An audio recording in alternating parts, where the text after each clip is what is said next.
Hi friends, welcome to your channel.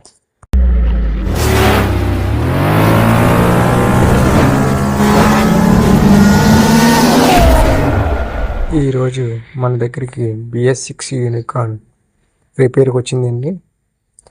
Complaint ఏంటంటే self అవ్వట్లేదు, display on అవుతుంది, pump on అవుతుంది, కరెంట్ వస్తుంది, అన్నీ బాగానే వస్తున్నాయి, కానీ సెల్ఫ్ అవ్వట్లేదు. కంప్లైంట్ ఏంటా అని కీ ఆన్ చేసి చూసాము. ఇంజిన్ చెక్ లైట్ వెలిగి ఉన్నది, కంప్లైంట్ ఉన్నది, లైట్ కూడా వెలిగి ఉంది. కాబట్టి మనం సెన్సార్ టూల్ని ఉపయోగిస్తాం. ఈ టూల్ ఉపయోగించి కంప్లైంట్ ఏంటో చూస్తాం. బ్యాక్ తగిలించి చూస్తే ఈ కంప్లైంట్ అనేది మనకు వచ్చింది.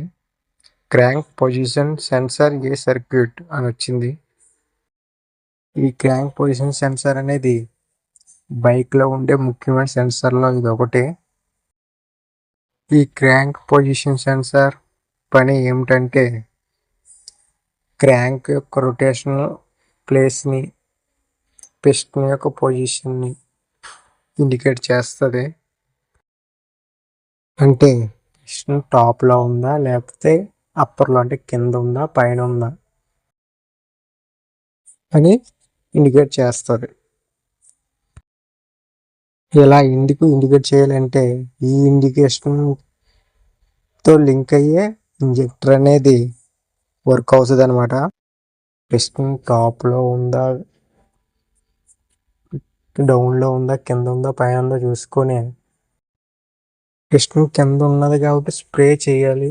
దాని పని పైకి వస్తే అప్పుడు కరెంట్ ఇచ్చి బర్న్ చేసే పని. ఈ క్రాంక్ పొజిషన్ సెన్సార్ ఇచ్చే సిగ్నల్ బట్టి అక్కడ ఇంజెక్టర్ అనేది ఫ్యూయల్లో స్ప్రే చేస్తుంది. ఇది ఒకవేళ పని చేయకుండా సిగ్నల్ ఇవ్వకపోతే అక్కడ ఇంజెక్టర్ అనేది వర్క్ చేయదు. ఇది సిగ్నల్ సరిగ్గా ఇవ్వకపోతే ఒకసారి మన టాప్లో ఉందనుకో పిస్టన్, అప్పుడు వెంటనే స్ప్రే చేస్తుంది. మనం ఒక్కసారి సెలపు కొట్టగానే వెంటనే సెలపు అయిపోద్ది.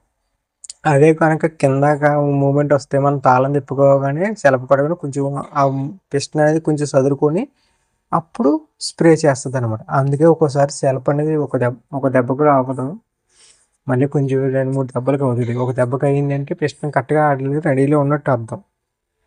అప్పుడు వెంటనే స్ప్రే చేసి బర్న్ చేసి స్టార్ట్ అయిపోద్ది.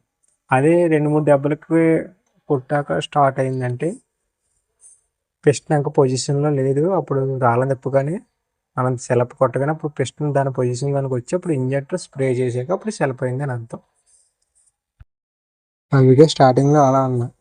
ఈ సెన్సార్ తెలుసుకుంటే బండి ఆపేయగలదు. ఈ sensor magnet base coil, magnet ఎక్కడ ఉంటే అక్కడ ఉంటుంది అనమాట. ఇంకో బేస్ కాయిల్ మ్యాగ్నెట్ కవర్ పైన ఉంటుంది. 10mm బోల్ట్ ఫిట్ చేసి ఉంటుంది, జాక్ ఉంటుంది. ఆ జాక్ సెన్సార్, అదేమాట సెన్సార్. మనం 10mm బోల్ట్ని లూజ్ చేసుకున్నాక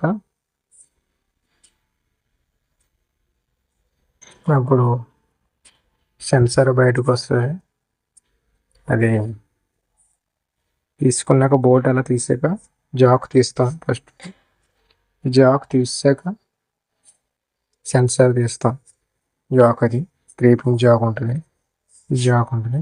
ఇది కొంచెం టైట్గా ఉంటుంది అనమాట. ఎందుకంటే లోపల ఓరింగ్ ఫిట్టింగ్ అనేది ఉంటుంది. ఆ ఓరింగ్ ఆయిల్ బయట రాకుండా ఓరింగ్ ఫిట్టింగ్ టైట్గా ఉంటుంది అనమాట. ఇది సెన్సార్. ఈ సెన్సార్ అనేది పైకి కనిపించదు, పోయింది అనేది ఏం తెలియదు, అసలు ఏం తేడా ఏమి ఉండదు.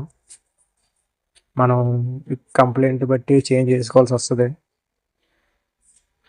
ఇది కంప్లైంట్ అవుతుంది. ఫస్ట్ దానికైతే మనం క్లీన్ చేసి వేస్తున్నాం. 100కి 20% పనిచేసే ఛాన్సెస్ ఉన్నాయి. మిగతా 70% పని చేయకపోవచ్చు. ప్రస్తుతానికైతే మేము క్లీన్ చేసి వేసాం. క్లీన్ చేసి వేసాక ఫిట్ చేస్తాం. 100కి 20% మాత్రం వర్క్ అవ్వచ్చు. ఒకవేళ వర్క్ అయినా మళ్ళీ కొన్ని రోజులకు మళ్ళీ బండి కంప్లైంట్ వస్తుంది అనమాట. టెంపరీగానే ఉంటుంది క్లీనింగ్ అనేది. అది కనుక పార్ట్ చేంజ్ చేసుకుంటే అప్పుడు మనకి కంప్లైంట్ ఉండదు. ఫిట్ చేసుకొని టైట్ చేసుకొని బోల్ట్ ఇచ్చేస్తాం. ఓకే ఫ్రెండ్స్, మళ్ళీ ఇంకొక కంప్లైంట్తో మేము ముందుకు వస్తాం. Thank you for watching. Thank you friends.